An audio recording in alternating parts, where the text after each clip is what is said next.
Hi, I'm Amanda, and you're watching The Reading and Writing Life, and this is my weekly update. First of all, for announcements, there's really only two. The first one is that the readathon is officially over. I know I did my June wrap up, but we didn't have all the official scores and everything, and really all that matters, I guess, is that we did not win. Not only did we not win, but our team, Aphrodite, came in last place. So, yeah. Anyway, the other bit of announcement I have is that I got more book mail from one of my new friends. Speaking of Team Aphrodite, she was my team captain. And so she sent me a thank you for being her helper in our team. And she sent me The Patience of a Dead Man by Michael Clark. I know that it is an indie published book and that it is our team read for the Indie Accords Readathon that I'm doing over in that Discord. And so it's too late to join a team, but if you're looking for indie book recommendations, it's a great place to go. There are lots of genres over there and lots of recommendations in all the genres. So I will make sure I link that below so that if you want to go get some recommendations for some really good indie books, you can do that. Now let's talk about new subscribers. My new subscribers from the last week are Carly Ann Mayer, Leanne's Library, and Kat S. So thank you very much for subscribing. And if your name is not up there and you wonder why, because you're a new subscriber, it's because you have that private. And so I can't see who you are unless you have it public. So that's why. Now, I finished 6 books this week. 3 of them were mysteries. So let's start there with the mysteries. I read Death of a Rainmaker by Laurie Lowenstein. This was my NPR pick for the states we're in, and it was such a good book. I mean, it says its subtitle is a Dust Bowl mystery, and it was really good. It was set during the Great Depression, the Dust Bowl era in Oklahoma. And there was a traveling man, who said that he could make it rain. And so some people in town had paid him to come there and do whatever he could do to make it rain. And it had something to do with setting off a bunch of dynamite and other things like that. So when we start, we're at the Rainmaker event where this guy is coming to try to make it rain. And there's just so many historical things wrapped up in this.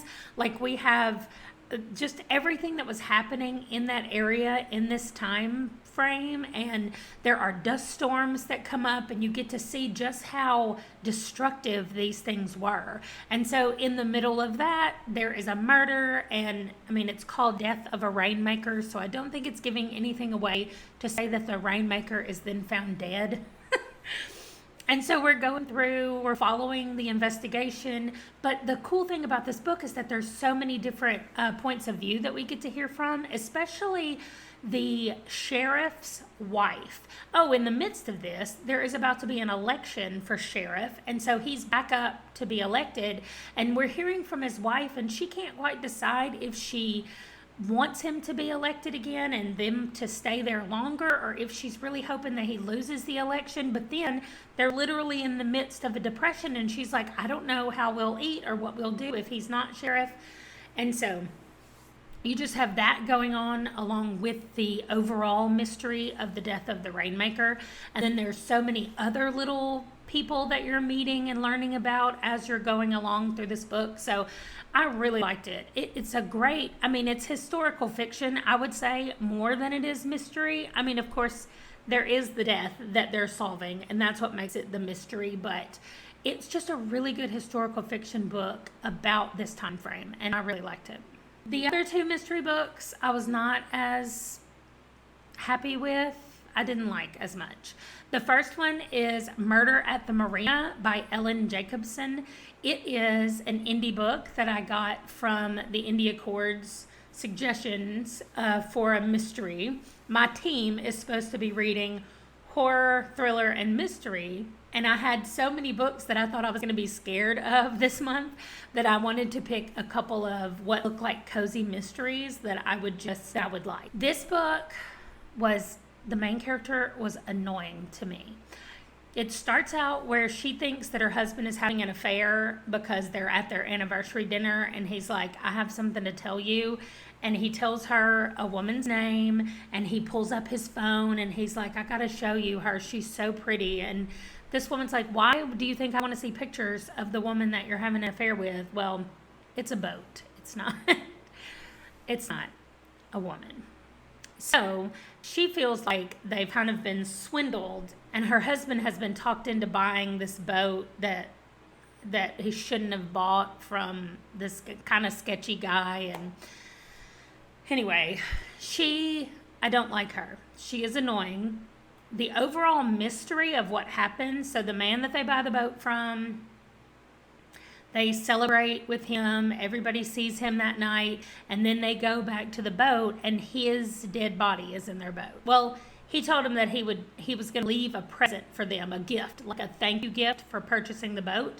And then when they got there, he was actually dead. So there's just a ton of little clues. One thing is, her husband is supposed to be like some kind of software developer where he made a ton of money, and his partners like cut him out of something, and he ended up selling out and making a ton of money. So now he's retired really early, and he doesn't really know what to do, and so he buys this boat. But her husband seems like the dumbest person. And I kept thinking, this guy's supposed to be really smart. Why is he so dumb?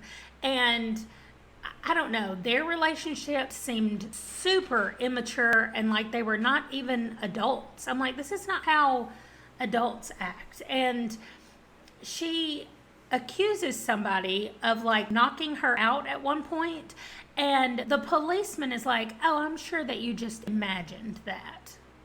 Like, no, I didn't imagine this man throwing something at me or hitting me on the head. Like, no. So, I don't know. The whole thing just felt really immature. The whole book. Everybody felt like they weren't real people. They were like caricatures of people. And I don't know. I just did not enjoy it.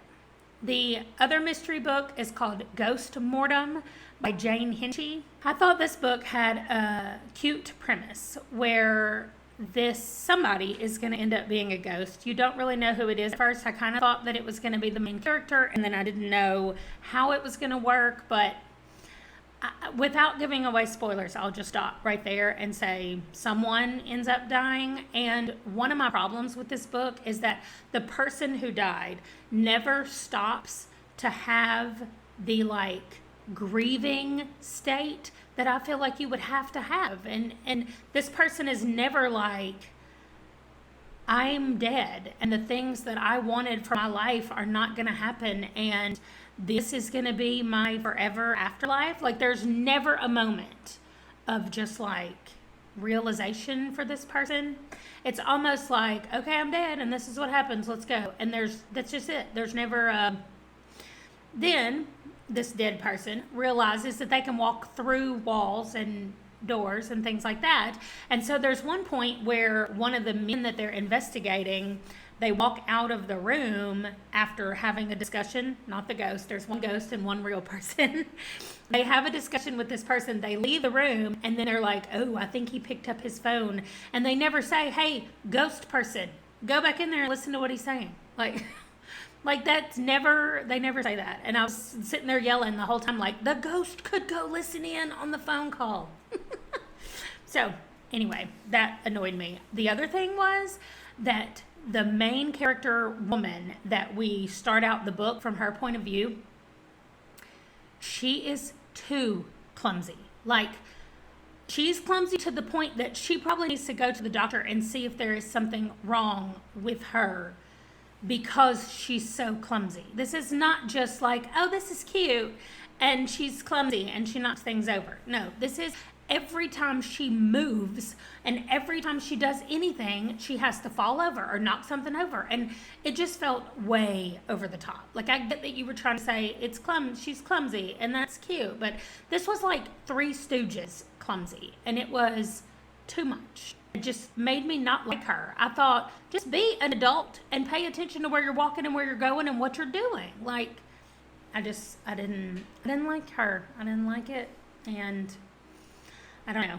But like I said, the overall premise I liked. I didn't like her. Okay, I read 2 horror books this week.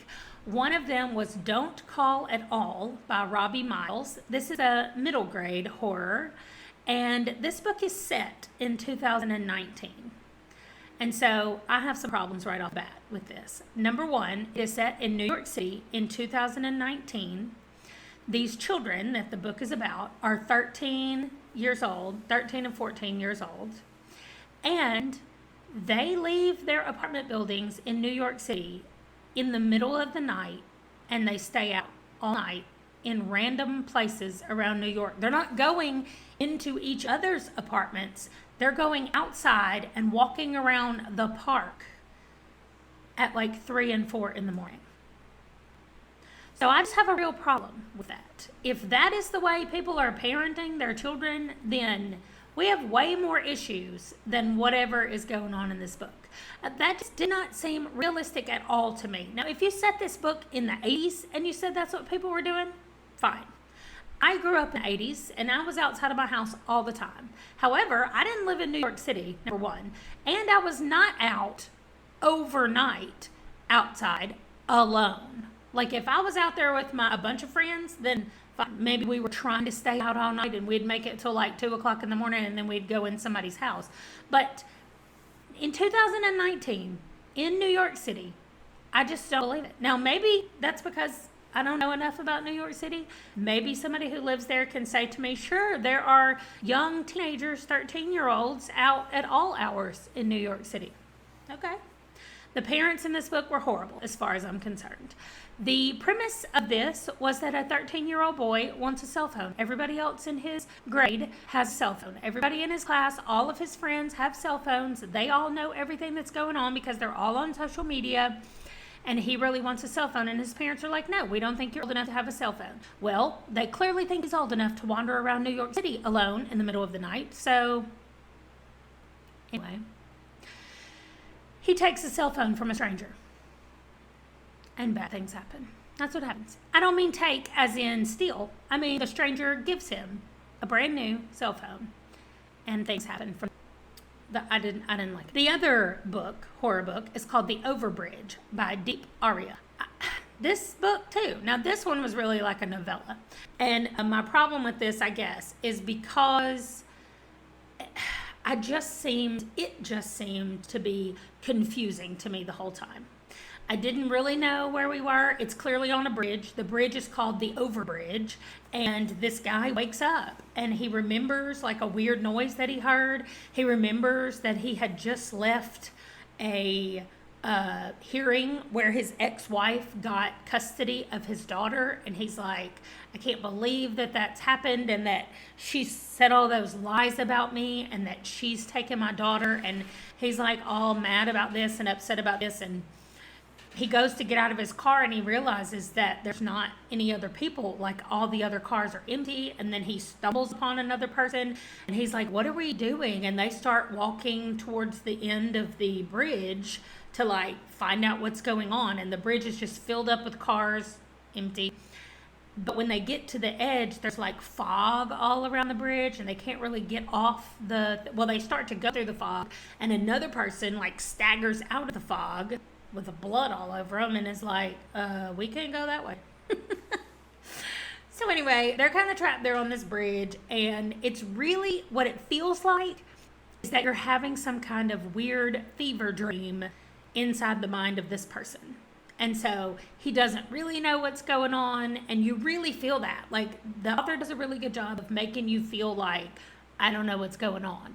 But in those circumstances, when you feel that way, like, I don't know what's going on, or when I feel that way, I really need an ending to be like, here's where everything comes together. And I just didn't feel like I got that. Like, it was almost like chaos and confusion and like, oh, here's what's happening. It just wasn't in a satisfying way. So, anyway, that one, I didn't like that one either. I was having a really hard time with these books. And I only read one more, and it was a nonfiction book called Hidden Figures.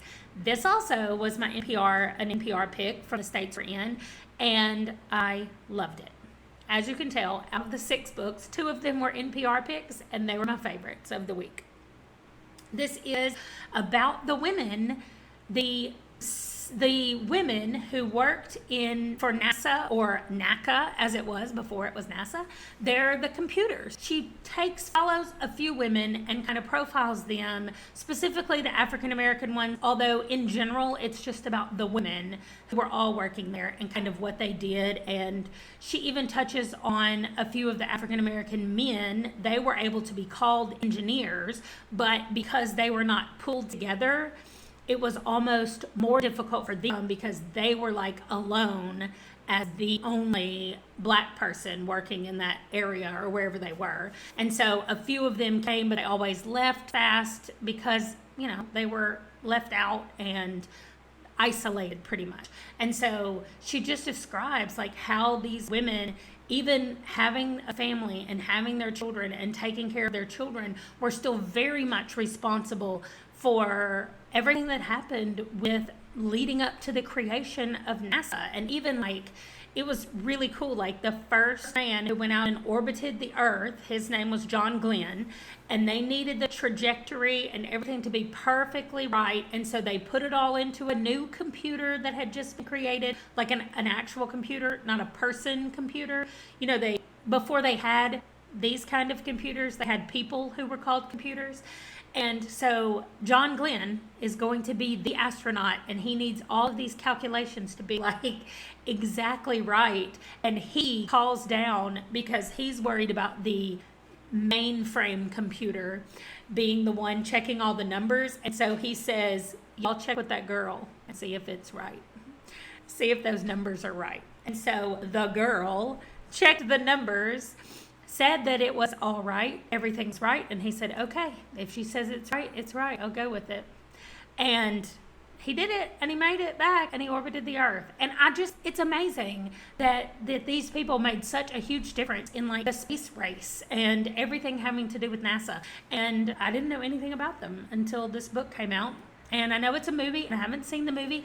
I will say, this book, it's straight up nonfiction, and it's got way more like math and science facts than I expected it to have. And discussions of like airplane wings and how that I was just like, I'm lost right here at this point.